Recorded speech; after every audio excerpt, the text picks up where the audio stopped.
Hi, everyone. I am so glad you have joined me today. If you are new here, I am Dr. Santina or Tina Wheat, and I am an academic family physician and also a career and life coach who is dedicated to helping healthcare workers like you beat burnout, prevent burnout, and find increased balance and joy within their lives by rediscovering their purpose.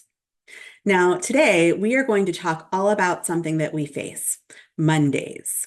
We have all heard of the case of the Mondays, the Monday blues, and other statements of feeling frustration or tiredness at the beginning of the week. Now, before we even get started, I want to just acknowledge that although many consider the beginning of the work week to be Mondays, that isn't always the case in healthcare. That in itself can make things even harder. We may not always have the clear rest and recovery over the weekend. And so I just want to acknowledge that first, but we're going to move on and consider the beginning of the week to be Mondays just for the purpose of this conversation. Now, if you have ever dreaded the start of the week, especially after a hectic weekend, this conversation is for you. We are going to dive into 5 actionable tips to help you set yourself up for success and jumpstart your week with more energy and purpose. All right, let's get to it. Starting with tip number 1, start your Sunday off right. Sundays are your chance to hit the reset button. If you are like me, by Sunday evening, you are tired, but you still have things on your mind. What I like to do is use Sunday as a wind down and preparation time. Instead of cramming in last minute work, I focus on cleaning up my space, which for me is laundry, tidying up clutter, and just making sure that the house is reset for the week ahead. But it's not just the physical space, it's also the mental space. Taking 10 minutes even to reflect on the previous week, what went well, what didn't, and clearing your head so that you can start Monday feeling refreshed. Trust me, when Monday rolls around, you will feel way more prepared and less chaotic. One important piece of this, there's different ways to do it. I don't like to wait until Sunday evening, but some people might prefer to do it that way. I like to space aspects of this throughout the day because I personally don't like stressing about these things in the evening. And as I mentioned, everyone might handle this just a little bit differently. Okay, on to tip number 2. Plan your Monday ahead. Sunday night is the perfect time to take a peek at what's coming up. I always look at my Monday and set some clear priorities. What is the one key thing I want to accomplish first? Starting the day knowing exactly what I am aiming for helps keep me focused and calm. I also plan for the rest of the week. For me, this involves checking my work calendar, syncing schedules with my husband, and ensuring that we are paying attention to our children's busy schedules. I make sure that I'm not overcommitting and that there's room for self-care in my schedule.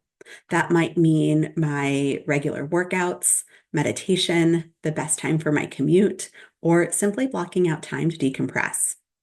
The important part is that having a plan gives you a roadmap and reduces those Monday morning surprises.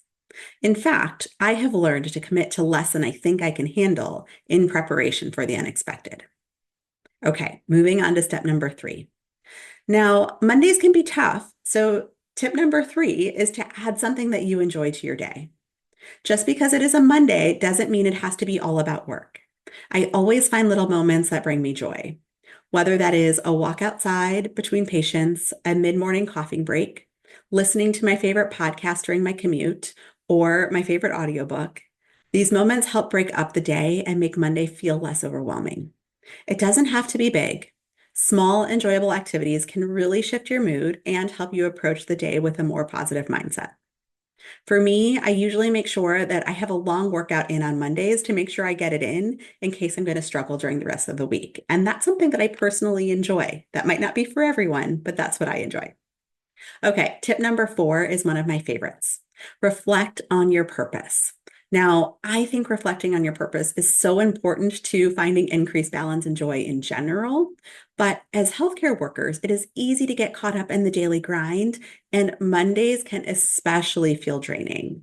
And so, this is why I think it's really important to reflect on purpose on Mondays. Taking a moment to reconnect with your why can make all of the difference. Think about, why did you choose this career? What drives you to keep going? For me, reflecting on the impact I'm making with my patients and my family helps me stay grounded. Making things better for my patients and my children also bring me back to my why. It gives me clarity and reignites my passion, especially on those days that just feel very tough. Now, last but not least is tip number 5. Set a social connection. Don't go through your Monday alone. It is so important to stay connected, whether it is a quick chat with a colleague, a lunch break with a friend, or even a text to a friend or family member. Social connections can provide that little boost of energy and remind you that you are not doing this alone. For me, it might be a brief call to a friend or catching up with a colleague between meetings. Even a few minutes of social time can break up the workday and make Monday feel so much more manageable. I have a handful of people that I love to touch base with on Mondays after not communicating much with them over the weekend. Now that we have talked about Monday specific tips, I want to share how I set myself up for success for the entire week. Every week, I follow 3 simple steps that make a huge difference, and some of it came up in the Mondays. First, I clean up the mess, physically and mentally. As I already mentioned, that means tidying up the house, often including a small aspect of decluttering a part of my house. It also means asking my girls to do the same so they get in the same habit and get rid of some of their clutter. It also includes clearing out my personal email inbox, which tends to increase over the week as I pay attention to work, and over the weekend as all of those sale emails come in. There is also the mental reflection on what went well and what didn't in the past week. I think this is important because I don't fully buy into the idea of just letting things go. Honestly, I hate it when people tell me that. I think you need to accept and process those things before you can move on. And when somebody says let things go, I feel like it ignores that part of the process. This decluttering, both physical and mental, helps me start the week with a clean slate and, importantly, a fresh outlook. Second, I plan for the upcoming week. I sit down with my husband to review our family schedule, work events for both him and myself, school activities for our daughters, dance activities for our daughters, and anything else that is important. We get on the same page so that there are no surprises during the week. I also make sure I check my work calendar to ensure that I have blocked out time for commuting and then add in little plots for workouts and self-care. Finally, I schedule my priorities. I make sure that my week isn't just about work and the chores. There's also that room for me. I schedule the self-care activities. I already mentioned some of them, but also add in time for family and maybe even a coffee with a friend. Knowing that I have something to look forward to helps me stay positive throughout the week. And remember, it is okay to expect the unexpected. I have learned the hard way that I can't schedule everything down to the little minute. I have to leave some room in my schedule for the unexpected. So I leave some room in my schedule for flexibility. This way, I am not completely thrown off when things don't go as planned. There is always that last minute fire that comes up either at work or at home, and I want to make sure that I have the capacity to deal with the things that I know will inevitably happen, especially when you have a leadership role. So there you have it, 5 actionable tips to beat the Monday blues and my weekly setup routine that helps me start strong each week.